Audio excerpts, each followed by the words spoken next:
से दिलम पा আর কবে পিয়া করবাম लेट করলে হবে তেরে কবে ইষ্টগুলো করতাম মন বসে না ভালো লাগে না বুঝে যা করম আমার বিয়া দাও সবাই আমার বিয়া দাও সবাই। আসসালামু আলাইকুম দর্শক, সবাই কেমন আছেন? অবশেষে গতকালকে কিন্তু আমাদের গরিবের আলিয়া ভাতের বিয়ে হয়ে গেল। আসলে গরিবের তো আলিয়া ভাত হবে না, আলিয়া ভাতই হবে। তো মিম একে বিয়ে করেই ফেললো। তো সাদা রঙের ইয়েতে সবাই বলছিল মিমকে সাদা পরি লাগছে, বাট বিশ্বাস করেন আমার কাছে মিমকে সানাই মাহবুব লাগছে, আর কিছুই লাগে নাই। আর বাবুকে লাগছিল হচ্ছে চাকরেরও মানে পিয়নেরও তো একটা ক্লাস থাকে, বাবুকে সবচেয়ে বেশি চাকর লাগছিল। তো যাই হোক দর্শক, বরযাত্রী নিয়ে চলে এসে তারপর তাদের নাকি অনেক আসতে লেট হয়েছে, এরকম অনেক ঝামেলা আসলে বিয়েতে ছিল। এরপরে বিয়ে বাড়িতে কিন্তু বাবুর মা এবং বাবুর বোনের সাথে কিন্তু শাহিন তিশা এদের একটা ঝগড়া লেগে যায়, এবং যে কথা আসলে শারমিন নিজের মুখে স্বীকার করে যে একে জানি করে এসেছি, তুই বিয়ে বাড়িতে একটা গন্ডগোল হয়েছে, এই জন্য আমার মন খারাপ, এই জন্য আর ওই পাশে যায় নাই, না তো সেও নাচাগানা করতো। আর এদিকে সাবিনা নিজে একটা আলাদা ট্র্যাকে চলতেছে দর্শক, মানে মিম বিদায় নিচ্ছে একটা কান্নার মুহূর্তে, এই সময় সে একটা হিপ হপ মানে আইটেম সং ছেড়ে দিয়ে নাচানাচি করতেছে।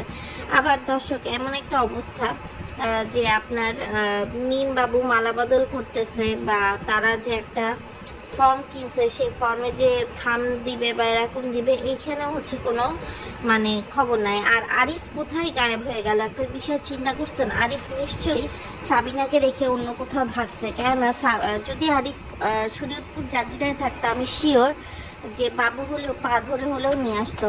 তবে আমার কাছে মিম আর বাবুর বিয়েটা কেবল যেন ছন্দ ছাড়া, মানে কেবল যেন বিচ্ছিন্ন রাখছে। মানে ওরা দুজন শুধু বালা বদল করছে, বায়না দেখছে, মানে এত মানুষ ছিল, যেমন রং খেলায় অনেক মানুষ ছিল, হলুদে মেহেদিতে ছিল, বাট বিয়েতে মনে হচ্ছিল যে কেউই নাই। হ্যাঁ, আপনারা হয়তো বা বলতে পারেন হ্যাঁ সবাই ছিল, এই পাশে ছিল, কিন্তু দর্শক দেখেন একটা বিয়েতে তো আনন্দ উল্লাস বোঝা যায়। এদিক দিয়ে বিদায়ের সময় কিন্তু বাবুর মা নিচে উপস্থিত ছিল না, অবশেষে বিল্লালের হাতে কিন্তু মিমকে বুঝাই দেওয়া হয়েছে, এবং সেখানে শুধু করিম ব্যাপারই বুঝাই দিছে তা না, সেখানে হচ্ছে শাহিন যে আসলে কোনো কিছুতেই ছিল না, সে এসে বুঝাইছে। এখন সবার মনে একটাই প্রশ্ন যে মিমের এই বিদায়ের সময় বাপ্পি নাই কেন? হ্যাঁ, আমারও কিন্তু একই প্রশ্ন। বাপ্পি আসলে মিমের চলে যাওয়া বা মিমের বিছড়ানো কোনোটা আসলে সহ্য করতে পারে না। আরেকটা বিষয়, বাপ্পি দেখবেন অলওয়েজ যেটা ফলো করে, যে বাপ্পিকে যদি কোনো জায়গায় মানে একদম হিট করে না করা হয়, যদি সাইড ক্যারেক্টারে রাখা হয়, মেন ক্যারেক্টারে রাখা না হয়, তাহলে বাপ্পি কিন্তু সেইখানে থাকে না। তো মিমের বিয়েতে যেখানে শাহিন, মিজান, তারপর তার বাপ হচ্ছে উকিলগিরি করতেছে, এই জিনিসটা বাপ্পি ভালো করে নেয় নাই, যে কারণে বাপ্পি কিন্তু আর বুঝায় নেয়। মিম আর বাবুর এই সম্পর্কটা মেনলি তিশাই ফর্ম করছে, এরপর বাপ্পি ছিল। এছাড়া যখন সানি মিমকে ছেড়ে দিয়েছিল তখনও কিন্তু বাপ্পি অ্যাজ এ ফাদার আপনার হচ্ছে মিমের পাশে এসে, আবদিয়ার পাশে এসে দাঁড়িয়েছিল, কিন্তু আজকে বাপ্পি কিন্তু কোনো মূল্যেরা রাখলো না। ইভেন শাহিন বলছে যে মিম আর বাবু নাকি একটুতেই মারামারি করে, চেহারা কালো করে রাখে, তো সেটা নাকি শাহিনের সামনে করা যাবে না, যদি নিজেদের মধ্যে ঝগড়া হয়ও তারপরও হচ্ছে শাহিনের সামনে এসে অভিনয় করতে হবে। সের মধ্যে আবার পট করে বিড়াল বলে, ও যদি তোরে কিছু বলে, এখানে সবাই আছে, আমি বলতেছি তিশা আপু আছে, বাপ্পি ভাই আছে, শাহিন ভাই আছে, তুই এদেরকে বলবি। তার মানে বিলাল বুঝায় দেয় যে মিম হচ্ছে কথা শোনায়। তো এইসবের মধ্যে মিম কোনো কথা বলে না। আসলে মিমের মতো একটা মেয়ে মানুষের আসলে কোনো ক্লাস নেই দর্শক। একটা মহিলা, একটা মেয়ে বিয়ে করার পর যখন মা হয়ে যায়, তার মেন জিনিস কিন্তু হয়ে যায় সন্তান। যখন সে প্রথম 31শে মে বিয়ে করছিল বাবুকে, তখন সে তার মেয়ে আবদিয়াকে কোলের কাছে নিয়ে অনেকক্ষণ কাঁদছিল। আমার কথা, ওই বাসাতে তো আরও দুটো ছোট ছোট বাচ্চা আছে, চাইলেই তো আবদিয়াকে সাথে করে নিয়ে আসতো। নিজের চাচাতো ভাইকে বিয়ে করেও যদি আবদিয়াকে রেখে মিমকে শ্বশুরবাড়ি যেতে হয়, এটা আসলে কি ধরনের মেসেজ দেয় দর্শক আমার জানা নাই।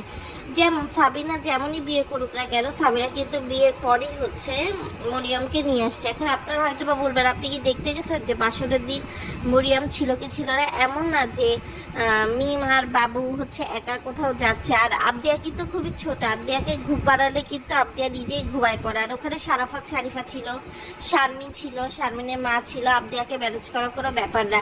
কিন্তু মিম কিন্তু অন্য স্বার্থপর বাদের মতো আবদিয়াকে সে রেখেই চলে গেল। এই মেয়েটা যখন বড় হবে, ইউটিউবে এই ভিডিওগুলো দেখবে, তখন তার মা সম্পর্কে তার কি ধারণা হবে দর্শক একবার বুঝে নেন। আর এই মিম আর বাবু কতবার যে মালা বদল করে, একবার পদ্মার চরে মালা বদল করে, বাড়িতে উঠে এসে শিলপাটের উপর দাঁড়ায় মালা বদল করে, বাসর ঘরে ঢুকে মালা বদল করে। আর এই মিমকে উঠাতে গিয়ে রাজ বাবুকে অফার দিচ্ছে যে তুমি যদি কোলে নিতে না পারো আমি নিয়ে যাবো নাকি, মানে সে কোলে নিয়ে বাসর ঘরে ঢুকে সেই বাবুর জায়গায় বাসর করে ফেলবে মিমের সাথে, এরকম একটা হিংস সে দিচ্ছিল। তখন বাবু বলে যে না থাক, আমিই পারবো, এবং তারপরে সে হচ্ছে মিমকে কোলে নিয়ে হচ্ছে আপনার বাসর ঘরে ঢোকে, এবং ওখানে হচ্ছে তারা দুধ খায়, দুধ খেয়ে যে রাসনগুলো থাকে সেগুলো। তো আজকে দেখবেন দর্শক ভিডিও চলে আসবে যে কিভাবে মিমের গহনা খুলতেছে, শাড়ি খুলতেছে, সব কিছুই। কারণ ওখানে তো বড় একটা আয়না আছে। আর আমার কথা, এই যে আর্টিফিশিয়াল ফ্লাওয়ার দিয়ে এই যে একটা স্টেজ বানাইছে, তো একটা খাট কি ভাড়া করতে পারতো না? অথবা খাট ভাড়া না করলেও পাশের রুমেই তো কাকির খাট ছিল, একদিনে হয় কাকি বিল্লালের রুমে শুতো আর বিল্লাল না হয় মেঝেতে শুতো। তো নতুন বরবউকে কি খাট দেওয়া যেত না? নাকি মিম বাবু খাট ভেঙে ফেলবে এই জন্য তাদেরকে হচ্ছে মেঝেতে দিছে বলেন তো?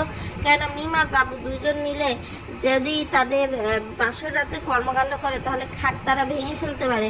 এই জন্য মনে হয় সেফ থাকতে দর্শক মেঝেতে দিছে, তাছাড়া আমি তার অন্য কোনো কারণ দেখতেছি না।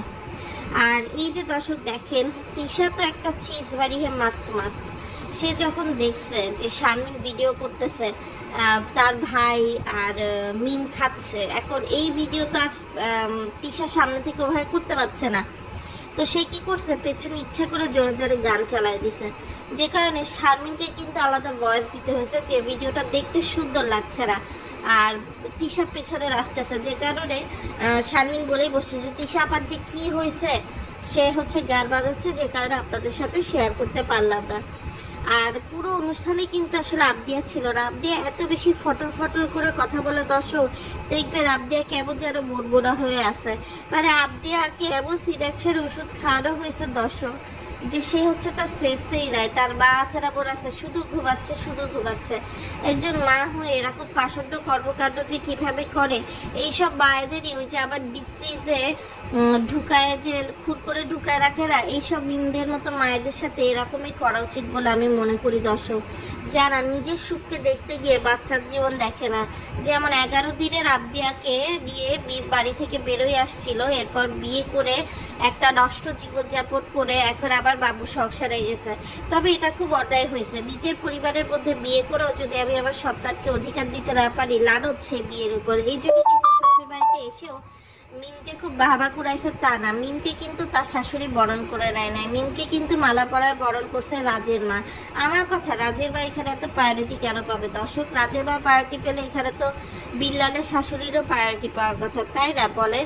আর এদিক দিয়ে একটা বিষয় খেয়াল করছেন, শারমিন খুকির বাপ্পা আসলেও মরিয়মের দাদি কিন্তু